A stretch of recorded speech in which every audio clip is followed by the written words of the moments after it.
In the diverse legacy of human evolution, the Neanderthals stand out for their exceptional hunting prowess, a trait that sets a dramatic stage for comparing their survival strategies with those of other contemporary and ancestral human species.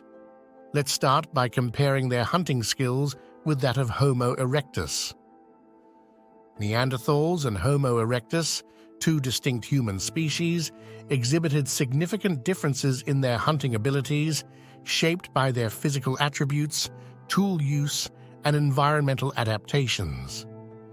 Neanderthals, adapted to the cold climates of Ice Age Europe and Western Asia, had a robust and muscular build. Their physical strength, coupled with short, stocky limbs, was ideal for ambush hunting in forested environments.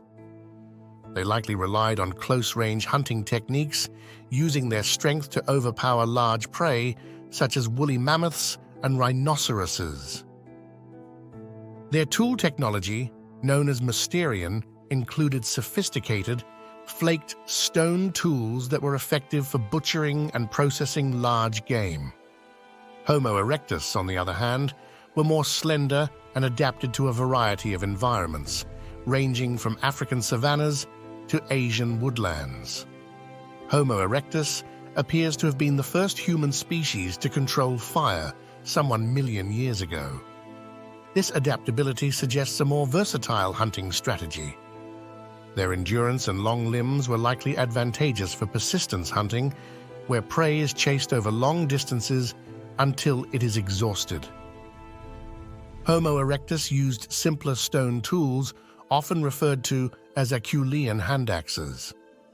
These tools, while less sophisticated than Neanderthal tools, were versatile for butchering game, woodworking, and other tasks. Their hunting strategies likely included a mix of ambush and pursuit, targeting a diverse range of smaller animals, and possibly scavenging.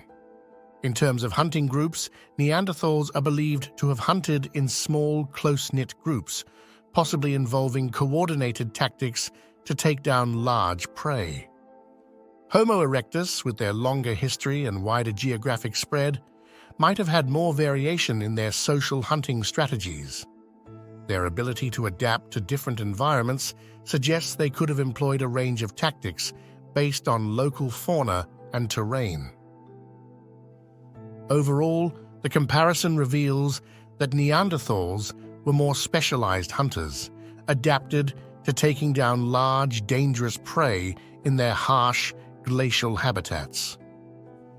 Their sophisticated tools and potential for complex social interactions would have been key in their hunting success. In contrast, Homo erectus, with their more generalized physique and simpler tools, likely had a broader, more adaptable approach to hunting, reflecting their wider range of habitats and longer existence as a species. Let's compare Neanderthals' hunting skills with that of Homo habilis now. The hunting abilities of Neanderthals and Homo habilis differed markedly, reflecting their distinct evolutionary adaptations, environmental contexts, and technological capabilities. Homo habilis, one of the earliest members of our genus, lived in a different era and environment, primarily in the African savannas, about 2.4 to 1.4 million years ago. They were considerably less robust than Neanderthals, with a smaller body size and less muscular build, indicating that their hunting strategies would have been quite different. The tools associated with Homo habilis, known as the Older One tool culture, were much simpler than those of Neanderthals. These tools were primarily basic stone flakes and were likely used for scavenging meat from carcasses rather than active hunting. Given their physical attributes and tool technology, Homo habilis' hunting abilities were probably limited. They likely relied more on scavenging for meat and consuming a diet that was also rich in plant materials. Their smaller size and simpler tools suggest that if they did hunt, they would have targeted smaller, less dangerous prey and may have used opportunistic tactics rather than organized hunts. The dietary evidence from archaeological sites supports these hypotheses. Neanderthal sites often reveal bones of large animals with cut marks indicative of skilled butchering, whereas Homo habilis sites usually contain simpler stone tools alongside animal bones with less sophisticated processing marks, suggesting a more opportunistic approach to meat consumption. The comparison between Neanderthals and Homo habilis in terms of hunting abilities illustrates a significant evolutionary progression. Neanderthals were specialized, adept hunters of large game, using advanced tools and likely employing complex social strategies for hunting. In contrast, Homo habilis, with their more primitive tools and smaller physique, were likely less efficient hunters, relying more on scavenging and a mixed diet, reflecting their earlier place in human evolutionary history. Let's now see how Neanderthals' hunting skills stack up against Homo heidelbergensis. The hunting abilities of Neanderthals and Homo heidelbergensis, while sharing some similarities due to their close evolutionary relationship, also exhibited notable differences reflective of their distinct adaptations and environmental contexts. Homo heidelbergensis, often considered a common ancestor to both Neanderthals and modern humans, lived in a variety of environments across Africa, Europe, and possibly Asia, roughly 600,000 to 200,000 years ago. Their physical build was also robust, suggesting physical strength, but with a slightly more elongated skull and bigger brain case than Neanderthals.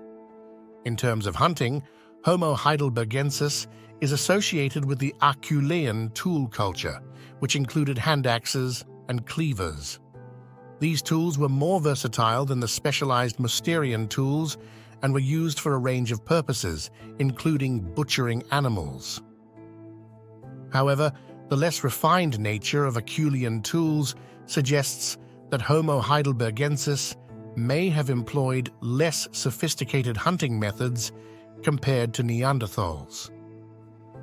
The hunting strategies of Homo heidelbergensis were likely adapted to a range of environments. Evidence from various archaeological sites suggests that they hunted large game, much like Neanderthals, but their methods might have been less specialized. The use of wooden spears, evidenced by finds, such as those at Schöningen in Germany, points to some level of hunting proficiency, though these spears were simpler compared to the later, more sophisticated tools of Neanderthals.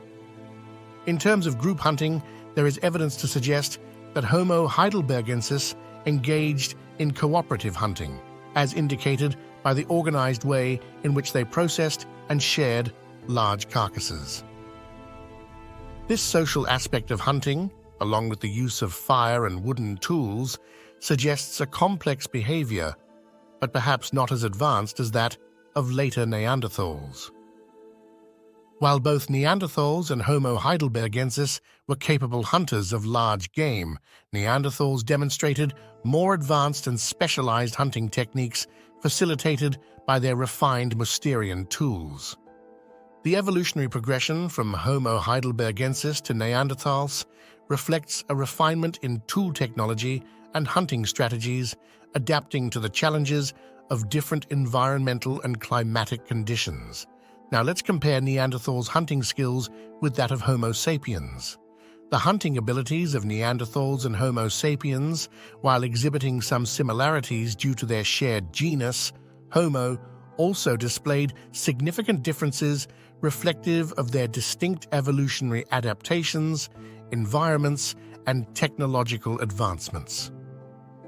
Homo sapiens, who originated in Africa and later spread globally, exhibited a different set of adaptations and strategies. Early Homo sapiens were generally more slender and less robust compared to Neanderthals, which could imply a more varied approach to hunting. Their tool technology, particularly during the Upper Paleolithic, was more varied and advanced, including sophisticated blade technology and later developments like bows and arrows. These tools allowed Homo sapiens to hunt from a distance, reducing the risk of close encounters with large and potentially dangerous animals. Furthermore, Homo sapiens hunting strategies were likely more diverse and adaptable.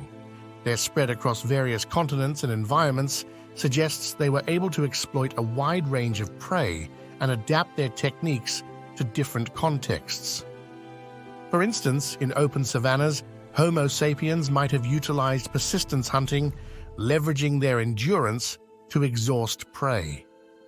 In contrast, in forested areas, they could have employed ambush tactics similar to Neanderthals, but with the added advantage of more advanced projectile weapons.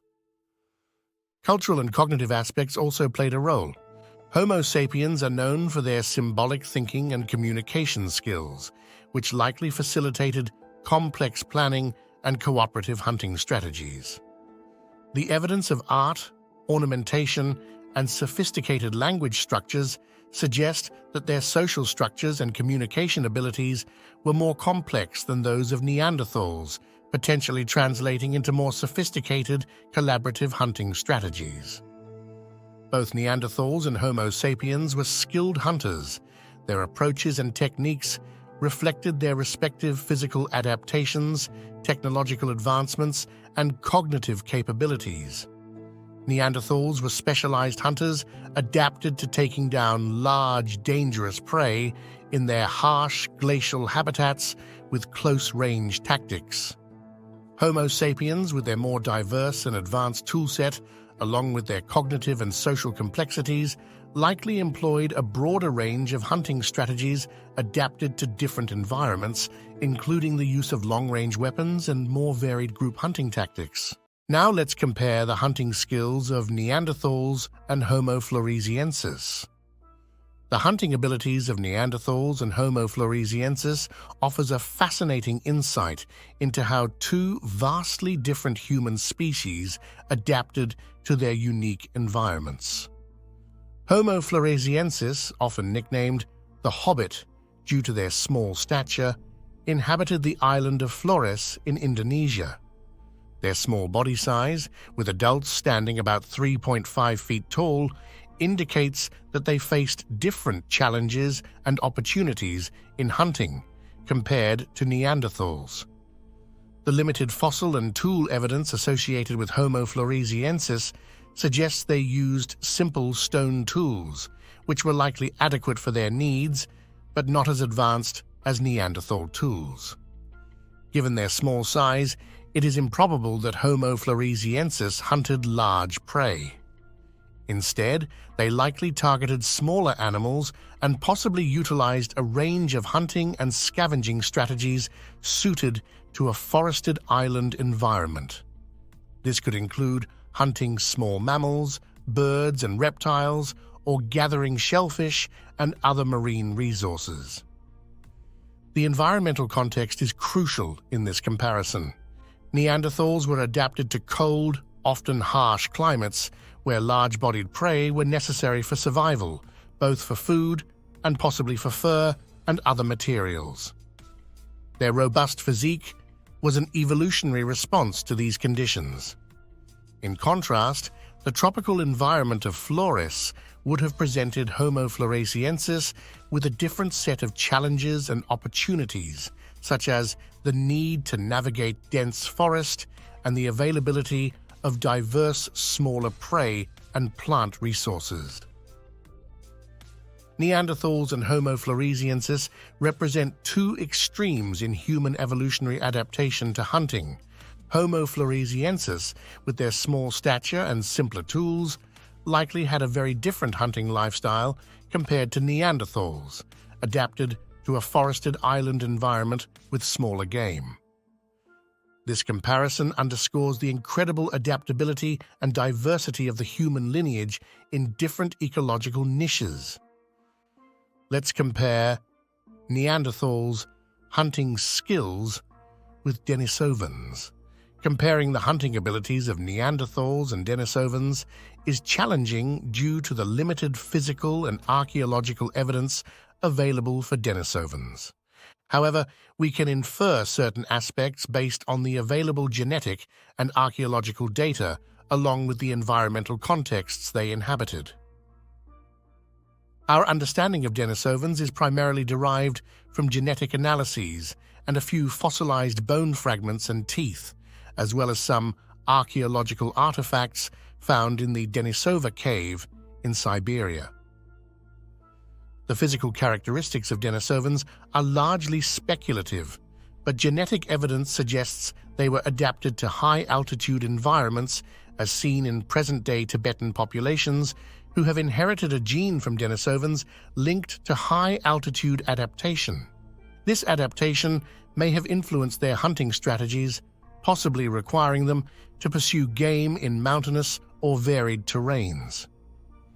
The tools associated with Denisovans, although limited in number, include a sophisticated bone needle and a bracelet, suggesting a level of technological capability. While these artifacts do not directly pertain to hunting, they imply a degree of craftsmanship that could extend to hunting tools. The lack of extensive archaeological evidence makes it difficult to ascertain the range of animals hunted by Denisovans or their specific hunting strategies. However, based on the environments they inhabited, it's plausible that they hunted a variety of game, perhaps including mountain-dwelling animals. Neanderthals are known to have been adept hunters of large Ice Age megafauna, using advanced tools and likely employing complex social strategies for hunting. Our understanding of Denisovan hunting practices is far more limited and speculative. The high-altitude adaptation of Denisovans suggests they lived in environments different from those inhabited by most Neanderthals, which would have influenced their hunting strategies and prey choices. Until more archaeological evidence is uncovered, much of what we can infer about Denisovan hunting practices remains hypothetical. Let's compare Neanderthals' hunting to that of Homo Luzonensis. The comparison of hunting abilities between Neanderthals and Homo Luzonensis is challenging due to the limited and recent discovery of Homo Luzonensis, but it offers a glimpse into the diverse adaptations of human species to their environments. Homo Luzonensis, a relatively recent discovery from the island of Luzon in the Philippines, presents a very different picture. Dated to around 50,000 to 67,000 years ago, Homo Luzonensis is known from a limited set of fossils, which makes detailed interpretations of their lifestyle and hunting abilities speculative. However, their physical features, such as small size and curved toes, suggest they were well adapted to climbing and navigating the dense forest environments of their island habitat. This adaptation likely influenced their hunting and foraging strategies, skewing towards smaller prey and possibly a significant amount of plant-based food. The tool technology associated with Homo Luzonensis is not well established due to the scarcity of archaeological evidence. However, given their small size and the forested environment, it is unlikely that they had the same capacity or need to hunt large animals as Neanderthals did. Their tools, if similar to other contemporaneous Southeast Asian hominins, were probably basic and used for processing smaller animals, plants, and possibly fishing, which would have been an important resource in their island environment. While Neanderthals were specialized hunters, adapted to taking down large, dangerous prey in the challenging environments of Ice Age Europe and Asia, Homo Luzonensis likely had a very different lifestyle. Adapted to a forested island environment, they probably pursued smaller game and supplemented their diet with a variety of plant foods and possibly aquatic resources. The comparison underscores the adaptability of human species to vastly different ecological niches and the resulting variations in hunting strategies and tool use. Let's compare Neanderthals and their hunting skills with Homo Rhodesiensis. Comparing the hunting abilities of Neanderthals with Homo Rhodesiensis, while challenging due to the temporal and geographical differences between these two species, offers a fascinating insight into the evolution of human hunting strategies. Homo Rhodesiensis lived roughly 300,000 to 125,000 years ago, primarily in Africa. Their physical build was robust like the Neanderthals, but with a more elongated skull and larger overall size. This physicality suggests that they too were capable of hunting large animals. However, the tool technology associated with Homo Rhodesiensis, typically classified as the Acheulean industry, featured large hand axes and cleavers. These tools were more primitive than the Mousterian tools of Neanderthals and likely less efficient for hunting, being used for a range of purposes, including butchering animals, woodworking, and other tasks. The hunting strategies of Homo Rhodesiensis are not as well understood due to the sparser archaeological record. However, based on their physical build and the nature of their tools, it is likely that they hunted large game, possibly including early forms of elephants, hippos, and rhinoceroses. Their strategies might have been less sophisticated compared to Neanderthals, possibly involving more direct forms of confrontation and less reliance on advanced planning or coordinated group tactics. In summary, both Neanderthals and Homo Rhodesiensis were capable hunters of large game, adapted to their respective environments. However, Neanderthals, with their more advanced Mousterian tools and evidence of strategic hunting practices, likely exhibited a higher level of sophistication in hunting techniques compared to Homo Rhodesiensis. The latter, with their earlier Acheulean toolset, probably employed more basic and direct hunting methods reflective of the technological and cognitive advancements at their time. In the end, we can say Neanderthals were formidable hunters par excellence, but other species also adapted and survived in extremely harsh conditions. Please like and subscribe for more such videos. Thanks for watching.